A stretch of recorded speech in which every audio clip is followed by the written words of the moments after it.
Okay, making mutton biryani tomorrow. So we'll start with the prep today.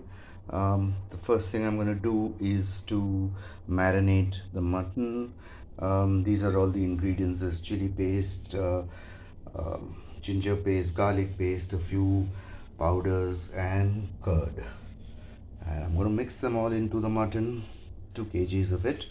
I'm going to mix it all in and then leave it for about 2 or 3 hours, during which time I will fry the onions, the birista and stuff.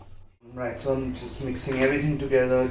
I like to do it with my hands. I guess you could do it with a spoon or a ladle, but you know that phrase, get your hands dirty and just tap right in. But I like to do it with the hands, not just for the phrase, but it sort of makes sure that it's all even, everything's mixed up, and all the various pieces of meat have got coated with everything. And once it's all done, I'm going to put it in the refrigerator for maybe 2 or 3 hours, and then we'll start cooking it. Now that's nicely coated. I'm going to put that in to the fridge, and then I'm going to fry the onions, make the birista, the sort of browned onions. Let's go. Right, so I've sort of loosened the onions so that they're all separated. Did that with my hand after slicing them, and I've heated the oil, and I'm putting it at a sort of medium-high flame. Oil is hot. Let's start.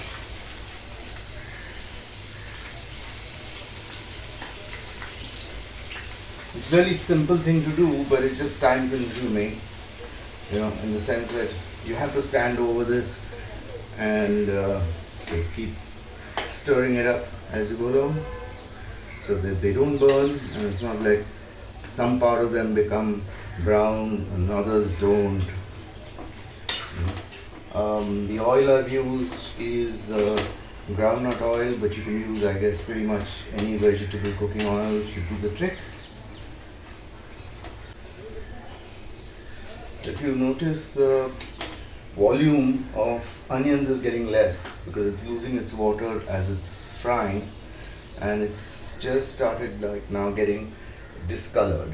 We want it nice and brown, and I guess I could have done it all tomorrow, though it's a lunch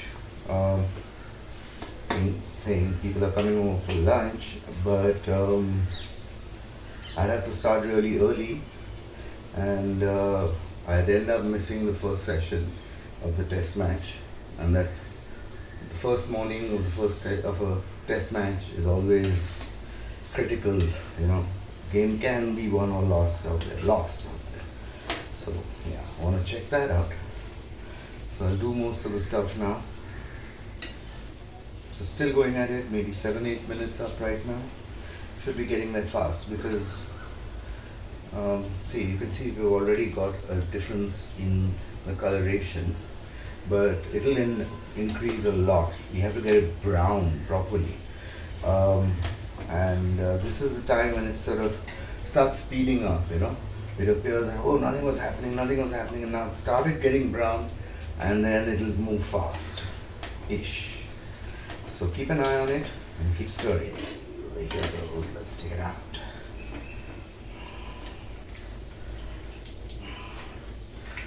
Drain it well, because I don't want to use the tissue or paper to absorb the oil, because that, for some reason I don't understand, appears to me to make it less crisp. So this is our sort of harvest. As you can maybe hear it, it's nice and crisp. Okay, I've got my drink. Cheers. I've got my meat, which has been marinating now for about 4 hours, maybe a little longer. And I've got my onions. These we did earlier today, and I'm all set. So now what I'm going to do is have a sip first. get the mind, dimag ka batti kholo. Okay, the same oil I used to fry the onions, I'm going to take about 2 to 3 tablespoons, 2 tablespoons maybe of that oil. Let it heat up nicely because we need some high heat now. And once that's done, we're going to just toss everything in and let it cook for a few hours. Well, 1.5 hours. Given how much it's been marinated, I think that should be fine.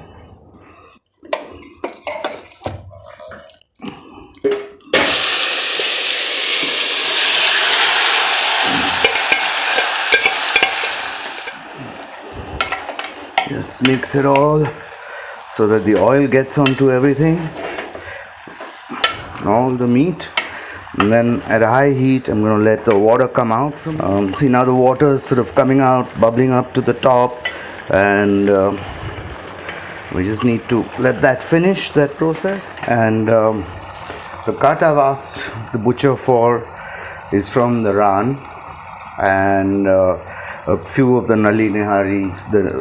I've told him to add a bit of that, the marrow bones, and I've asked for a bit of fat.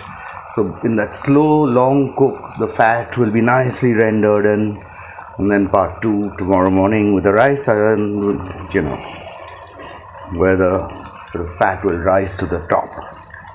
Or at least that's the theory. So as you can see, there's a lot of the water out now. So now it's all boiling nicely. The onions are in. A few more never did any harm. Okay. There's lots of water in here. So I'm going to cover it and cook it on a slow flame for maybe hour or so, because we marinated it a lot, so we need to cook less. And time to finish this drink, have one more, then come back, keep checking it every 10-15 minutes, and about an hour or so from now. Let's go. Cheers.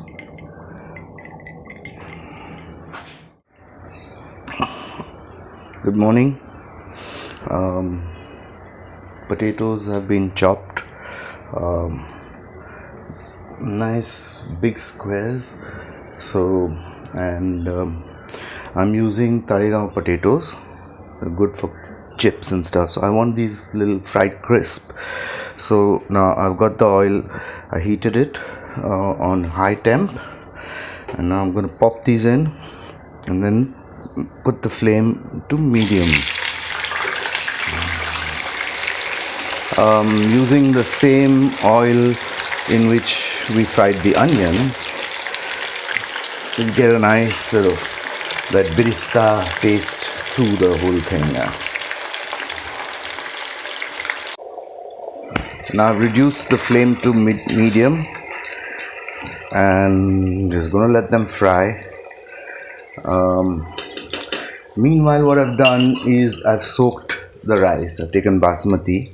The ratio is 2 to 1, 2 parts meat, 1 part rice. Of course, the rice will become much more once it's fried. Sorry, what am I saying? Of course, the rice will become much more when it's cooked, and it'll absorb all that water. So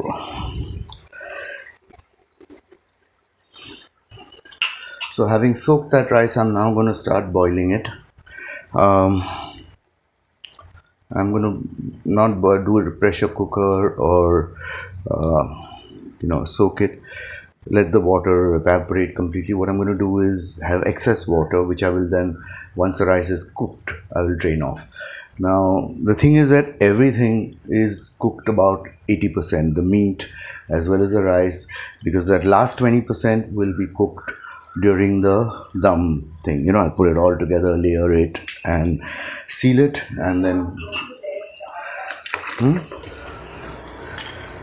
while the potatoes are frying, I put the rice to boil just out of frame right now. And in that rice, while it's boiling, I'm going to put a few khada masalas, that's whole spices. Okay, cardamom, chili, cinnamon, etc. Just leave them in there. Adds a nice flavor. I'm going to add some bay leaves also, but just need to monitor this still. Okay, the rice is now pretty much done, so I'm going to have to remove it and pour cold water straight away so that it stops cooking and remains a little undercooked. Multitasking is not my favorite pastime. I like to do things slowly, but it's getting on in time. Guests will start coming in about an hour and a half. Enough time for this, but I've got to make the veg biryani.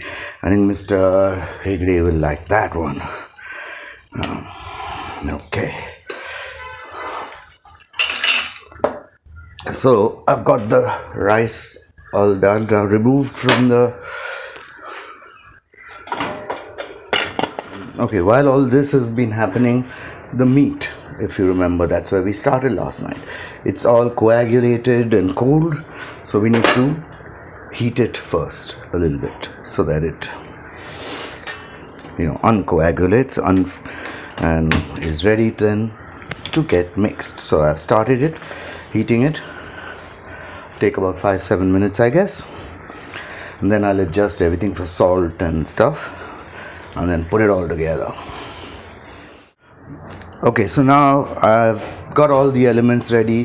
Here's the saffron water, the mint leaves that will go on top, the onions we fried yesterday.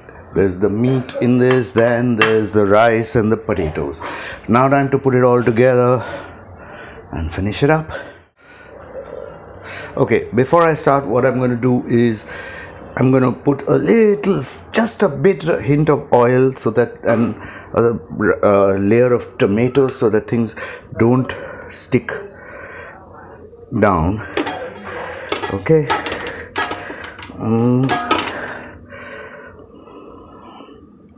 Yeah, that's it. Not even a teaspoon. Just a few fingers of it. Okay. And then I'm going to put a layer of very finely sliced tomatoes. I know tomatoes don't really go with biryani, but it stops it from getting stuck and burnt at the bottom. So, and luckily I got my dates wrong. The test match starts tomorrow, because there's no way that I would have been able to watch this. We already would have been half an hour into the start of play. Okay, here goes.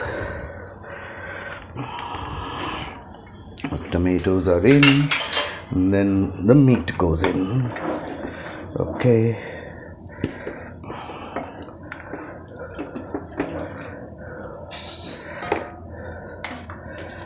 Not all the meat, only half of it. Okay. The other half, or maybe a little less than half, we'll put in midway through. Layers and all that.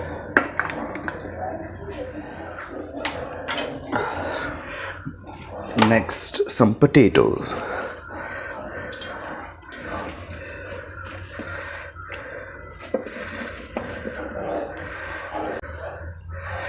Again, roughly half, or a little more than half the quantity down here. And then some of the rice.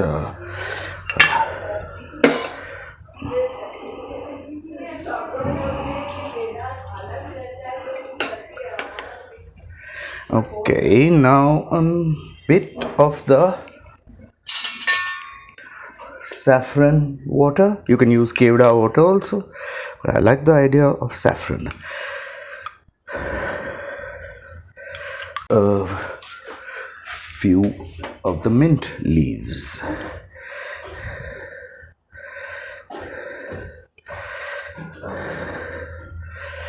Okay, now goes the rest of the meat in.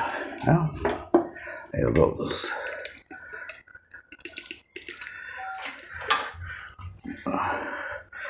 A few of the onions go in at this stage, and the rest of the potatoes.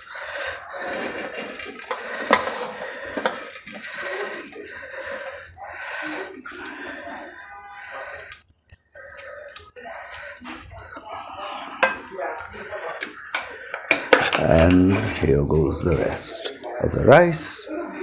And just when it looks like it won't fit, it will. I know, I've been using the same proportion, the same dish, and same for some time now.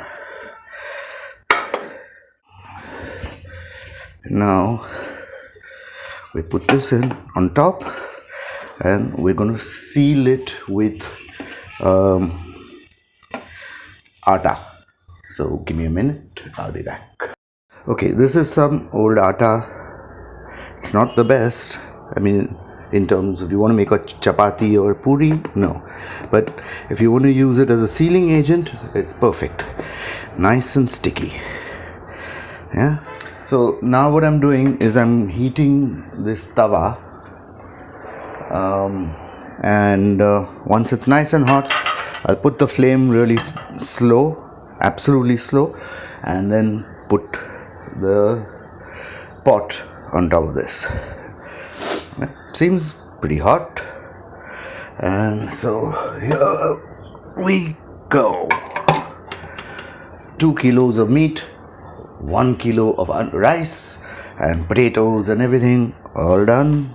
Low flame, 35 minutes or so, and then turn the gas off, take it off the heat, let it sit till we're ready to eat, unseal, and bon appetit. Alright, here's the moment of truth as she opens it. Moment of truth. Yeah, it's always the case, no, with biryani and all, because you don't know what's gonna come when you open this. Alright. Oh. And now mix and mix and mix. Yeah, I'll do the rest now. You want me to do it? Okay. No, do it. Do it.